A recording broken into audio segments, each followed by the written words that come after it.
Friends, welcome to Ravi Mamidi's kitchen. ఇవాళ మీకు చిక్కుడుకాయ వేపుడిని చూపించబోతున్నాను.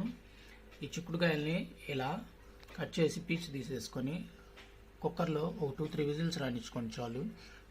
సాల్ట్ వేసుకొని కొద్దిగా పసుపు పొడి వేసుకోండి. నెక్స్ట్ వచ్చేసి ఎండు కొబ్బరి ఒక 4 పలుకులు తీసుకోండి.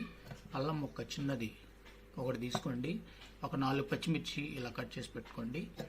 ఇవన్నీ ఈ జార్లో వేసుకోండి.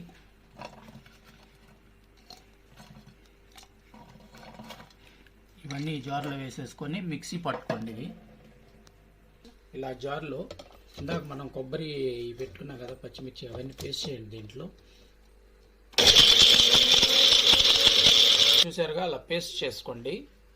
ఫ్రెండ్స్, ఇలా ప్యాన్ పెట్టుకోండి. హీట్ ఎక్కిన తర్వాత దీనికి పెద్ద ఆయిల్ అవసరం ఉండదు, కొద్దిగా ఆయిల్ వేసుకోండి. దీంట్లో పోపు దినుసులు యాడ్ చేసుకోండి. కొద్దిగా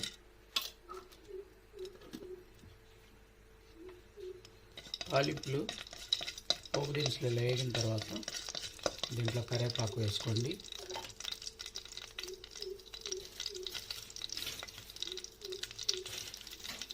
కరివేపాకు కూడా వేగిన తర్వాత ఇందాక మనం గ్రైండ్ చేసి పెట్టుకున్న పేస్ట్ ఉంది కదా, ఎండు కొబ్బరి, పచ్చిమిర్చి, అల్లం ముక్కలు పేస్ట్ చేసుకొని దీంట్లో పచ్చివాసన పోయేదాకా వేయించుకోవాలి.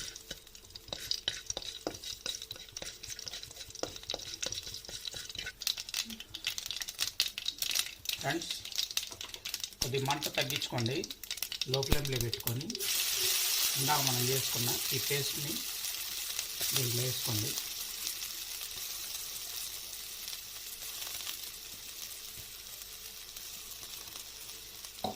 దీన్ని కొద్దిగా పచ్చివాసన పోయేదాకా వేయించుకోండి.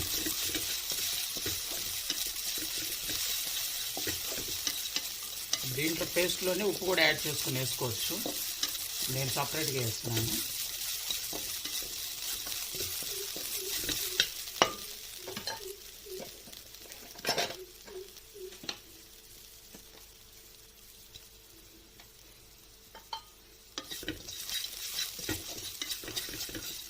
ఇలా పచ్చివాసన కొద్దిగా పోయింది కదా. ఇప్పుడు ఇందాక మనం చిక్కుడుకాయలు ఉడకబెట్టుకున్నాం కదా, ఇవి కూడా దాంట్లో పడేసాము. దాంతోపాటు ఇవి కూడా కొద్దిగా ఫ్రై చేయాలి. ఆ వాటర్ తడి మొత్తం డ్రై అయ్యేదాకా. ఆ చిక్కుడుకాయలు వాటర్ ఉంటుంది కదా కొద్దిగా, అది కూడా పోయాలి. చూసారు ఎలా ఉంది, గ్రీన్ కలర్లో.